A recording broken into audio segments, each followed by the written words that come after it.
주께서 인도하시는 대로 이러한 제목으로 함께 말씀을 나눠보도록 하겠습니다.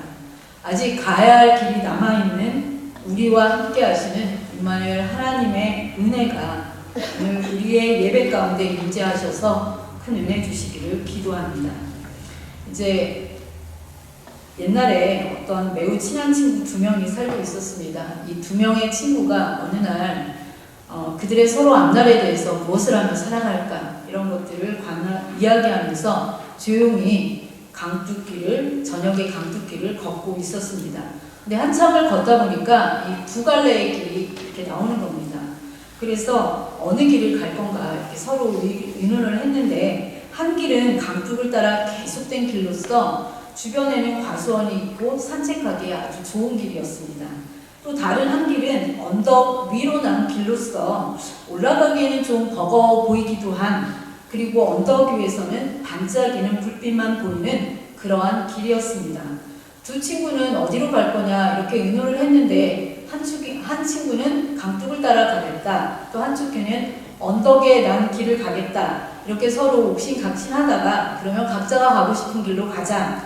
그래서 그들은 각자가 가고 싶은 길로 갔습니다. 강둑길을 택한 친구는 가는 길에 길 옆에 과수원에 과일들이 주렁주렁 매달린 모습을 보니까 갑자기 과일이 너무 먹고 싶은 것입니다. 그래서 그 과일을 훔쳐 먹었습니다. 그리고 그는 그때부터 도둑의 길로 들어섰고, 도둑질을 하다가 마침내는 사람을 죽인 살인자가 되어서 감옥에 갇혀서 사형 선고를 받고 말았습니다. 두 갈래 길에서 서로 엇갈린 채로 헤어졌던 다른 친구는 당시 언덕 위의 불빛을 향해 나아갔는데, 그곳은 예배당이었고 그 불빛은 바로 예배당에서 나오는 빛이었습니다. 그날 그 친구는 거기서 주님을 영접했고, 그 후에 열심히 공부하여서 교수도 되고 또 총장도 역임하였습니다. 그리고 유능한 정치인도 되었는데, 마침내는 한 나라의 대통령이 되는 그러한 일까지 일어났습니다. 그가 바로 미국의 제20대 대통령이었던 제임스 아브라함 가필드라는 사람이었습니다. 이 두 친구의 엇갈린 선택이 훗날 이렇게 다른 결과를 둘러오게 된 것입니다. 우리 인간은 누구나 살아가면서 자신이 선택해야 할 여러 갈래의 길들을 만나게 됩니다. 인생은 길을 걸어가는 것과 같기 때문입니다. 이 시간의 흐름 속에 두 가지 이상의 경우에 증명할 경우, 그러니까 두 가지 이상의 길을 만날 경우에 반드시 하나의 길을 선택해서 갈 수밖에 없습니다. 그러면 우리는 그 선택한 길을 가면서 겪는 결과들을 감당하면서 살아가게 됩니다. 물론 잘못된 길을 가게 되었다면 돌이켜서 다시 걸어갈 수 있는, 바른 길로 갈 수 있는 그런 기회도 있습니다.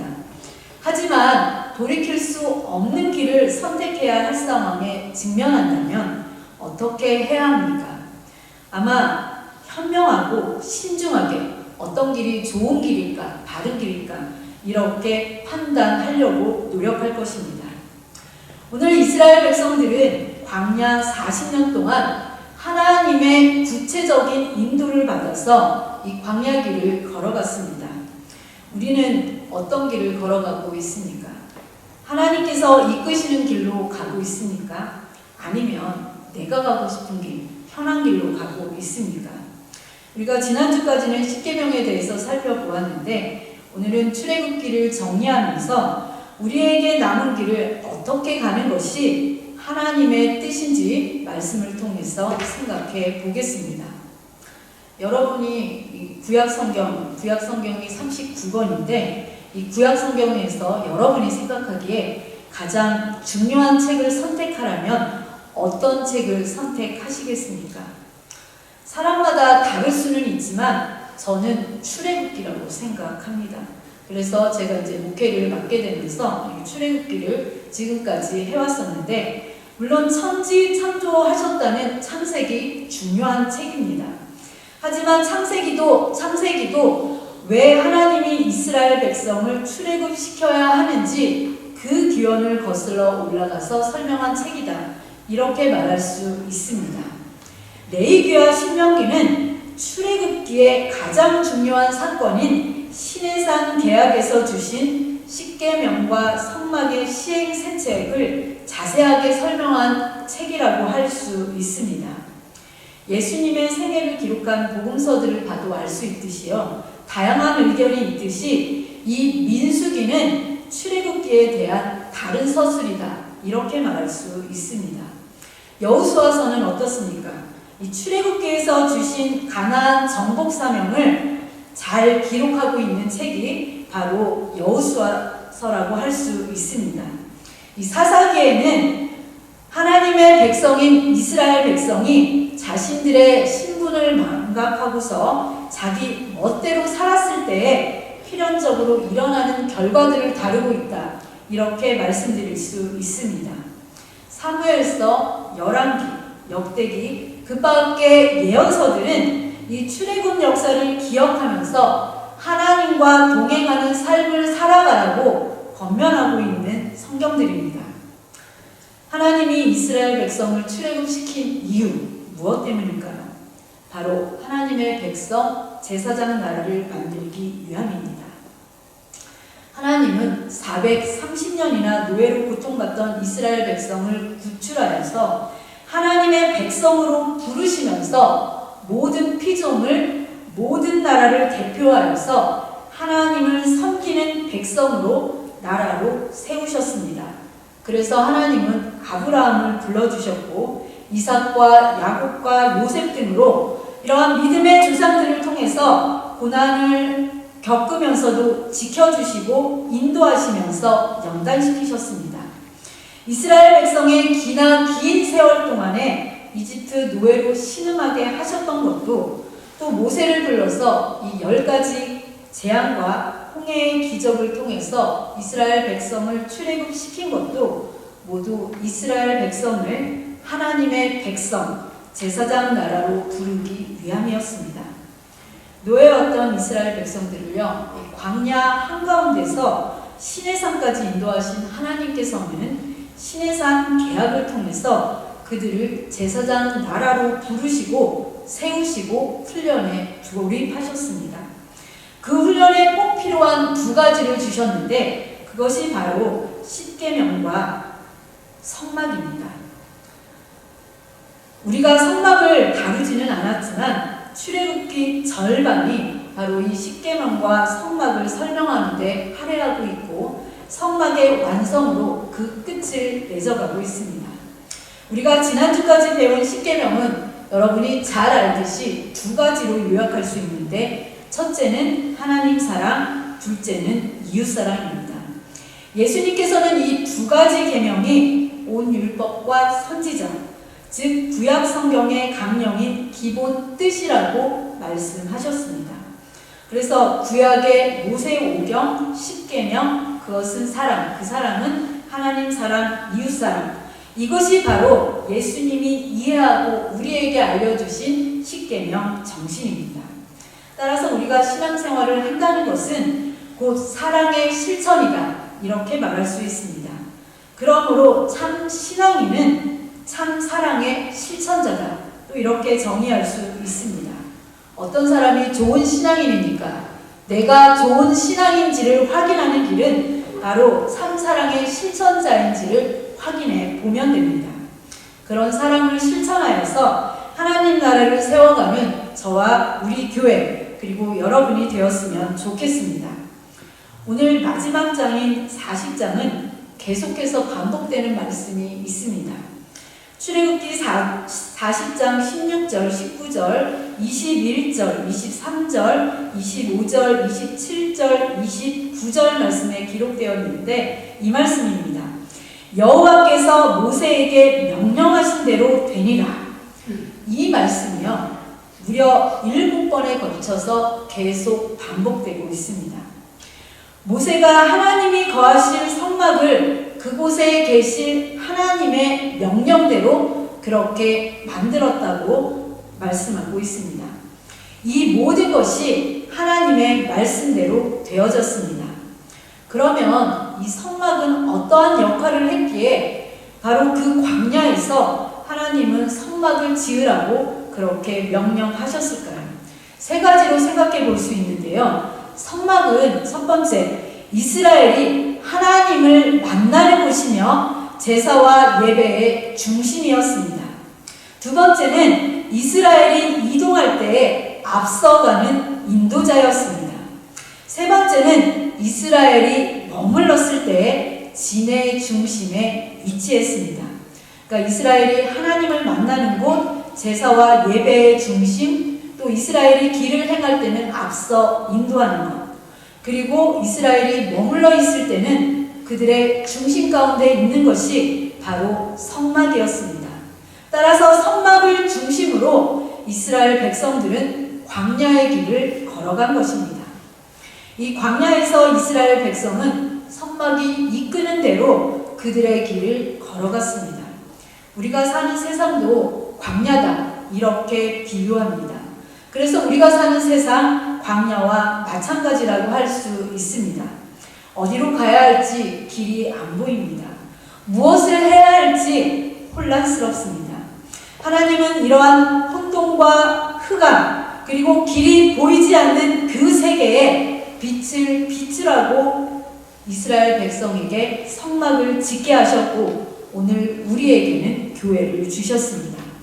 그래서 우리는 이 교회에서 하나님의 뜻을 배우며 하나님의 보호와 인도를 받아야 이 혼란한 세상, 흑암의 시대에서, 길이 보이지 않는 그러한 시대에서 길을 찾아서 살아갈 뿐만 아니라 끝까지 믿음의 길을 걸어갈 수 있습니다.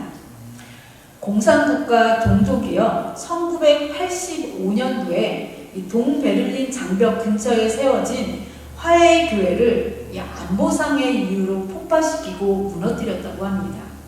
그러고 나서 정확히 5년 후에 동독 국가 자체가 붕괴되고 말았습니다. 우리 사람도 마찬가지입니다. 교회를 우습게 하고 우습게 알고 멸시하는 그 사람은 그 인생이 멸망합니다.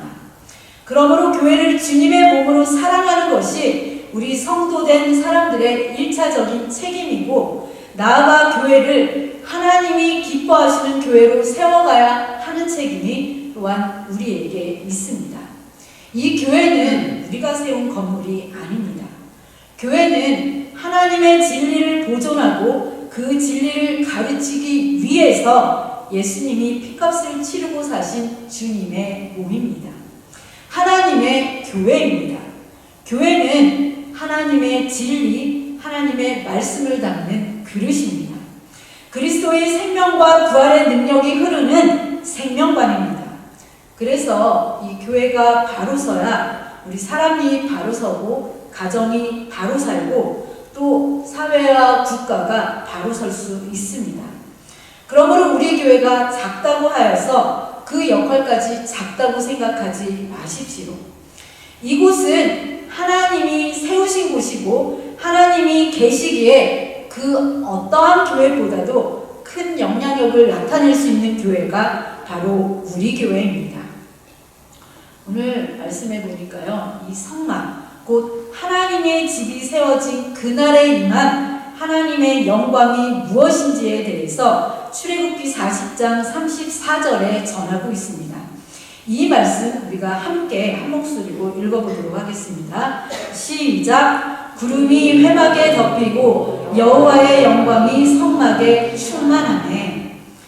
이 출애굽기 33장에 따르면요, 이 회막은 하나님을 만나는 장소다, 이렇게 기록하고 있습니다. 그래서 성막은 하나님의 거하심을 위한 하나님의 거처, 그러니까 하나님의 처소이고, 회막은 하나님이 백성과 만나는 곳, 이렇게 말씀드릴 수 있습니다. 오늘날 교회는 바로 이 성막이며 교회입니다.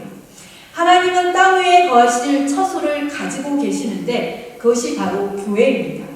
이 거하실 처소는 또한 우리에게 서로 더불어서 만나며 함께 하나님을 만나는 장소이기도 합니다.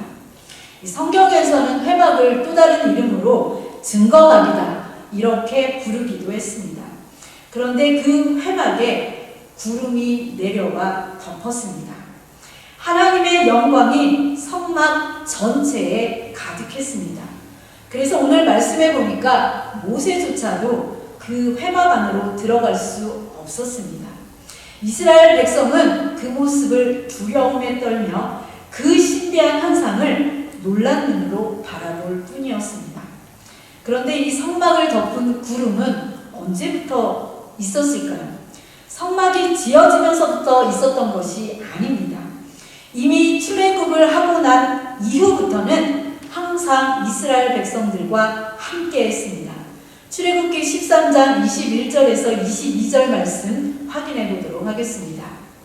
여호와께서 그들 앞에서 가시며 낮에는 구름 기둥으로 그들의 길을 인도하시고 밤에는 불 기둥을 그들에게 비추사 낮이나 밤이나 그들에게 진행하게 하시니 낮에는 구름 기둥 밤에는 불 기둥이 백성 앞에서 떠나지 아니하니라. 이 구름 기둥 불 기둥은요 하나님이 보낸 길 안내자였습니다. 그 구름 기둥 불 기둥이 이 성막이 지어지자 성막 위에 머물렀다고 오늘 말씀이 전하고 있습니다. 특별히 성막이 지어진 다음부터는 이 하나님께서 성막을 중심으로 낮에는 구름으로 밤에는 불로 모든 백성이 고개만 들면 언제나 하나님의 임재하심을 볼 수 있게 하셨습니다. 민수기는 이 구름 기둥과 불 기둥을 따라 움직이는 이스라엘 백성들을 구체적으로 설명해 주고 있습니다. 민수기 9장 21절 22절 말씀 확인해 보도록 하겠습니다. 혹시 구름이 저녁부터 아침까지 있다가 아침에 그 구름이 떠오를 때는 그들이 행진하였고 구름이 밤낮 있다가 떠오르면 곧 행진하였으며 이틀이든지 한 달이든지 1년이든지 구름이 성막 위에 머물러 있을 동안에는 이스라엘 자손이 진영에 머물고 행진하지 아니하다가 떠오르면 행진하였으니. 여러분 혹시 광야의 뜨거운 기운을 경험한 일이 있으십니까? 저는 밴쿠버에 살 때에 광야의 뜨거운 기운을 경험했습니다. 보통 밴쿠버의 여름 한낮 그 날씨가 한여름의 날씨가 25도에서 27도 그걸 잘 넘지 않았거든요. 그런데 2021년 여름은 달랐습니다. 30도는 기본이고 최고 기온이 45도까지 올라간 날이 3일이나 있었습니다. 그런데 그런 날씨가 계속되자 이 30도도 시원하게 느껴지더라고요. 그래서 정말 광야가 이런 곳이었겠구나 이런 생각을 했었습니다. 광야가 한낮에 뜨거운 태양이 비치기 시작하면은 기온이 40도를 넘어서 50도까지 올라간다고 합니다. 50도, 말이 50도지요. 살아보지 않으시면 모르십니다. 그러나 또 이 태양이 서산에 넘어가는 한밤중에는 기온이 또 영하로 떨어지는 곳이 광야였습니다. 그렇기 때문에 특별한 보호와 인도, 즉 구름 기둥과 불 기둥이 없었으면 이 이스라엘 백성 모두가 죽을 수밖에 없는 환경이 바로 광야였습니다. 그래서 하나님이 보내신 이 구름은 길 안내자이자 나침판이었습니다. 이 구름이 성막 위에 떠오릅니다. 그러면 이스라엘 백성은 어떻게 합니까? 짐을 꾸리고 떠날 채비를 했습니다. 구름을 따라가다가 그 구름이 멈추면 그 자리에 짐을 풀고 천막을 치고 머물렀습니다. 밤이 되면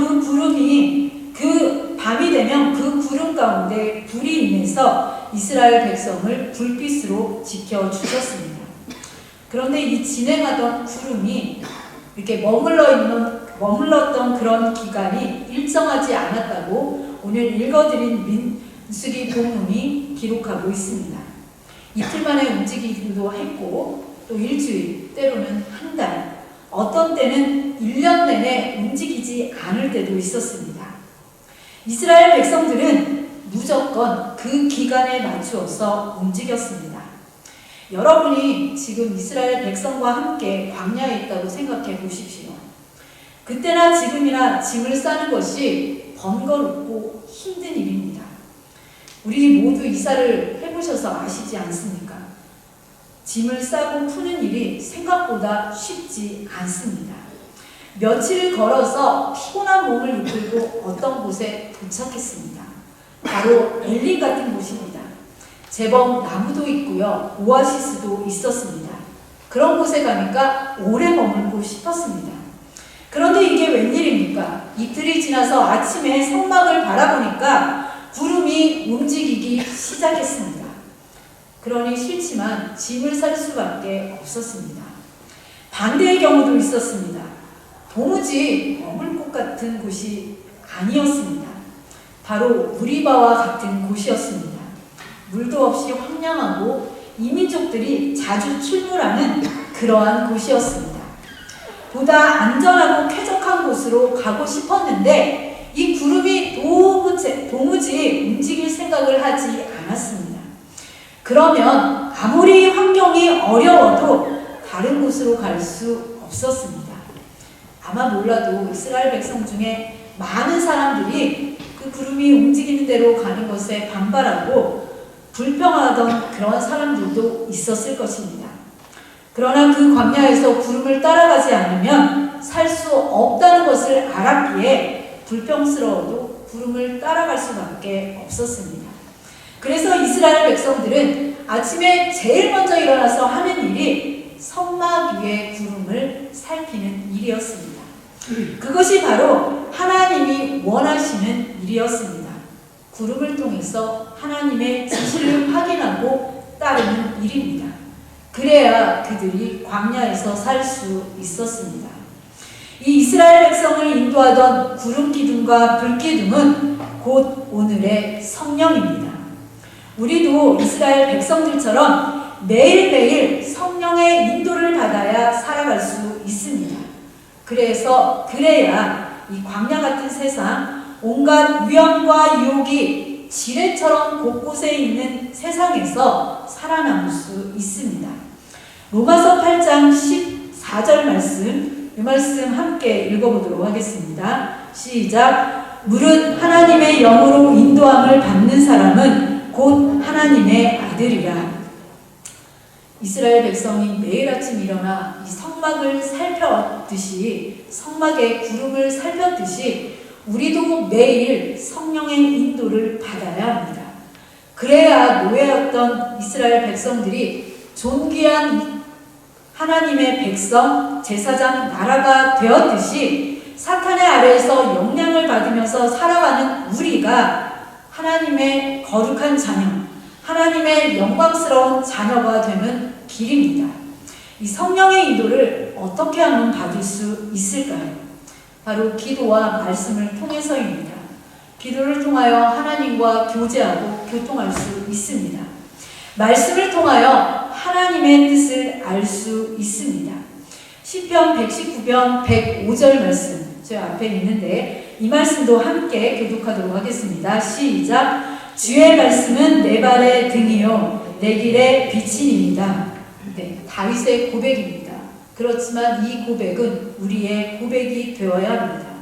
왜냐하면 이 주님의 말씀은 흑암을 밝히는 등불이고 혼돈을 물리치는 빛이기 때문입니다.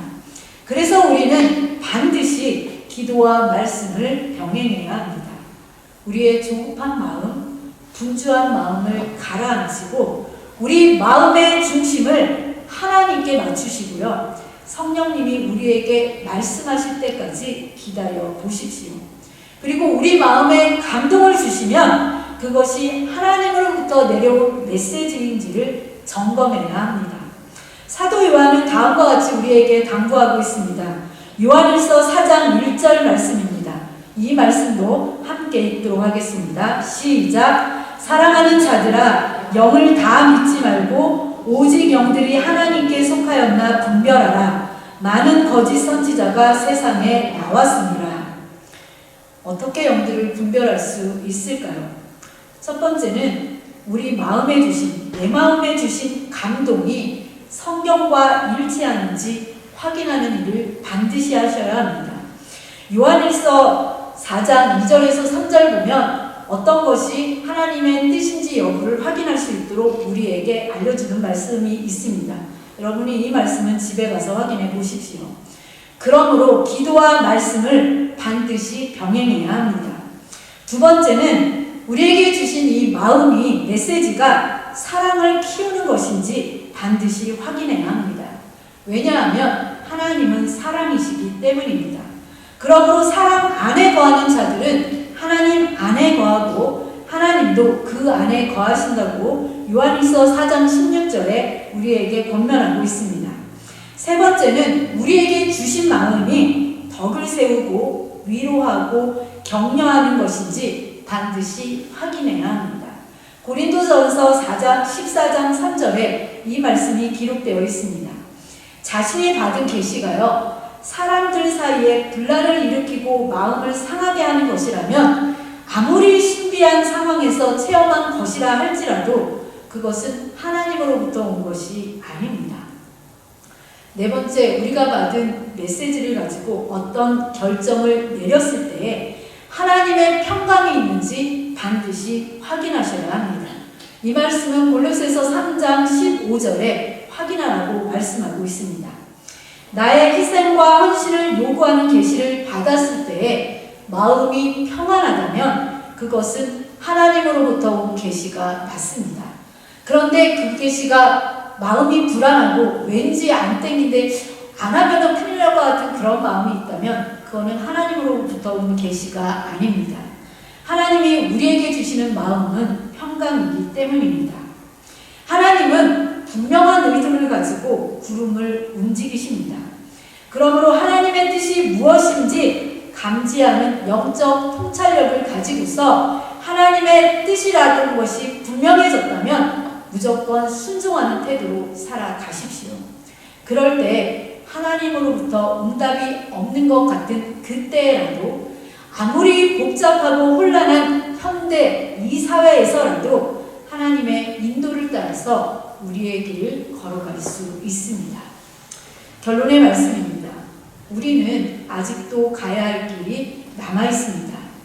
이 길을 어떻게 걸어가야 할까요? 구름기둥과 불기둥의 인도하심, 바로 주님의 인도하심 따라 걸어가야 합니다. 그것은 앞에서 말씀드린 대로 성령을 따라서 사는 삶입니다. 내 뜻과 내 생각대로 살아보십시오. 우리는 광야길을 헤맬 수밖에 없습니다.